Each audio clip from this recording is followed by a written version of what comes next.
Hi friends, அனைவருக்கும் வணக்கம். நாம இன்னைக்கு வாழைக்காய் கோலா உருண்டை எப்படி செய்யலாம்னு பார்க்கலாங்க.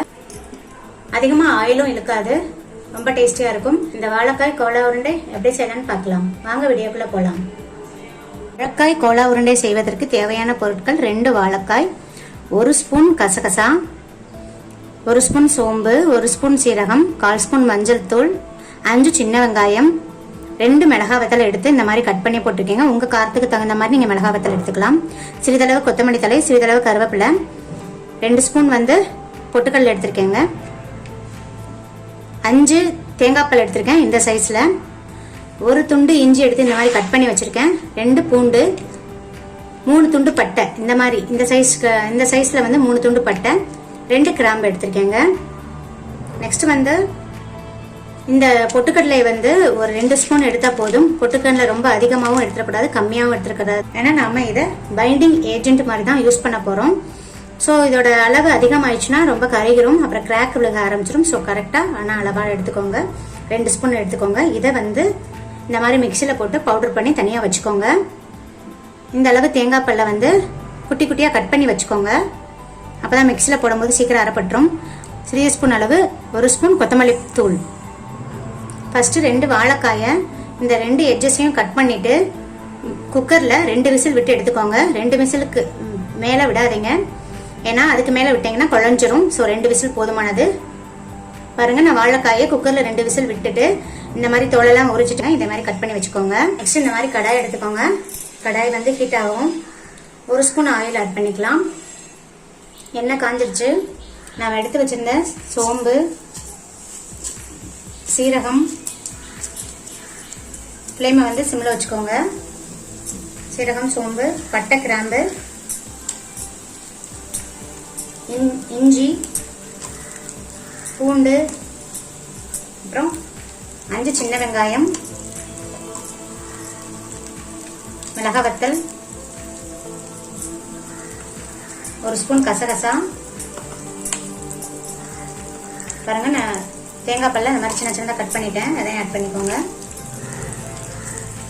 மஞ்சள் தூள் 1/4 ஸ்பூன், ஒரு சிறிய ஸ்பூன் அளவு கொத்தமல்லி தூள் ஆட் பண்ணிடுறேங்க. இந்த மாதிரி நம்ம வதக்கி செஞ்சோம்னா கொஞ்சம் அந்த பச்சை வாசனை இல்லாமல் இருக்கும். அதனால தான் ஃப்ளேமை மீடியமில் வச்சுக்கோங்க. ரொம்ப ஹையில் வச்சிங்கன்னா அந்த கொத்தமல்லி தூள்லாம் கறியிடும். பாருங்க, இப்போ வெங்காயம் பூண்டோட கலர் ஓரளவுக்கு சேஞ்ச் ஆயிடுச்சு. இப்போ நம்ம எடுத்துடலாம்.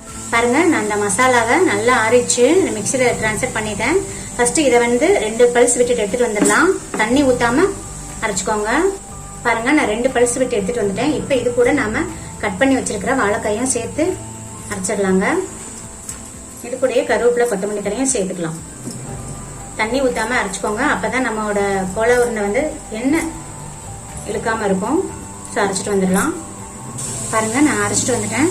ரொம்ப மைய அரைச்சிடாதீங்க, இந்த அளவுக்கு கொஞ்சம் கோர்ஸாவே அரைச்சுக்கோங்க. இப்ப நாம 2 டேபிள் ஸ்பூன் பொட்டுக்கடலை பொடி அரைச்சி வச்சிருக்க சொன்னேன் பாத்தீங்களா, அதை நம்ம ஆட் பண்ணிடலாம். நல்லா மிக்ஸ் பண்ணிக்கோங்க. சால்ட் டு டேஸ்ட் சேர்த்து உப்பும் சேர்த்துட்டு நல்லா மிக்ஸ் பண்ணிக்கோங்க. கொஞ்சமா ஆயில் ஊத்துறேன். ஒரு 1/2 ஸ்பூன் இருக்கும். கொஞ்சம் ஒட்டாம வரும், அதனாலதான். பாருங்க, இப்ப நல்லா ஒட்டாம வருவாங்க. மாவு நல்லா ஓரளவுக்கு சப்பாத்தி மாவு பதத்துக்கு கொண்டு வந்தாச்சு. பாருங்க, இப்படி கையில இங்கனையும் எண்ணெய் தடவிக்கோங்க. எண்ணெய் தடவிட்டு மாவு கொஞ்சமா எடுங்க. ரொம்ப பெரிய பெரிய பாலா ஊட்டினீங்கன்னா உள்ள வேகிறதுக்கு லேட் ஆகும். ஸோ சின்ன சின்னதா எடுத்துக்கோங்க. எடுத்துட்டு இப்படி நல்லா உருட்டிக்கோங்க.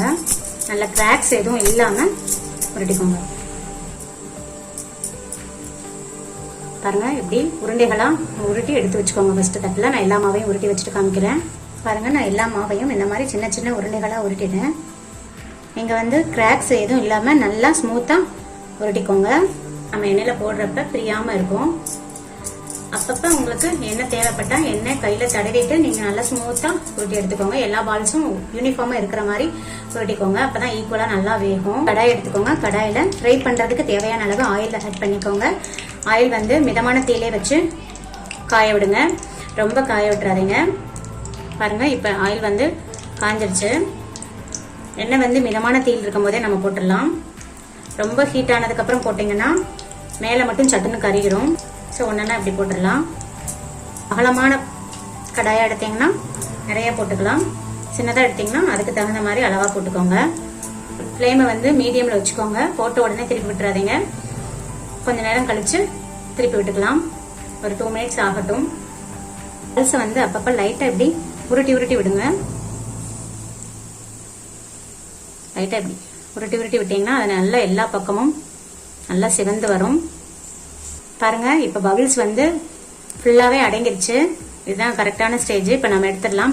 இதே மாதிரி எல்லா உருண்டைகளையும் மிதமான தீயிலே வச்சு நல்லா ஃப்ரை பண்ணி எடுங்க. இல்லைங்களா, நம்மளோட வாழைக்காய் கோலா உருண்டை ரெடி ஆயிடுச்சுங்க. வெளியே நல்லா கிறிஸ்பியாக இருக்கும், உள்ளே நல்லா சாஃப்டாக இருக்கும். பாருங்கள், நல்லா வெந்துருச்சு. உள்ள எல்லாம் வதக்கி சேர்த்துருக்கிறதுனால பச்சை வாசனை இல்லாமல் நல்லா டேஸ்ட்டாக இருக்குது. நீங்களும் ஒரு டைம் இந்த மாதிரி ட்ரை பண்ணி பாருங்கள் ஃப்ரெண்ட்ஸ். ட்ரை பண்ணி பார்த்துட்டு எப்படி இருக்குன்னு கமெண்ட் பண்ணுங்கள். இது வரைக்கும் நம்ம சேனலை சப்ஸ்கிரைப் பண்ணாதவங்க சப்ஸ்கிரைப் பண்ணிக்கோங்க. மறக்காமல் உங்கள் ஃப்ரெண்ட்ஸ் அண்ட் ரிலேட்டிவ்ஸ் கூட ஷேர் பண்ணிக்கோங்க. தேங்க்யூ. தேங்க்ஸ் ஃபார் வாட்சிங்.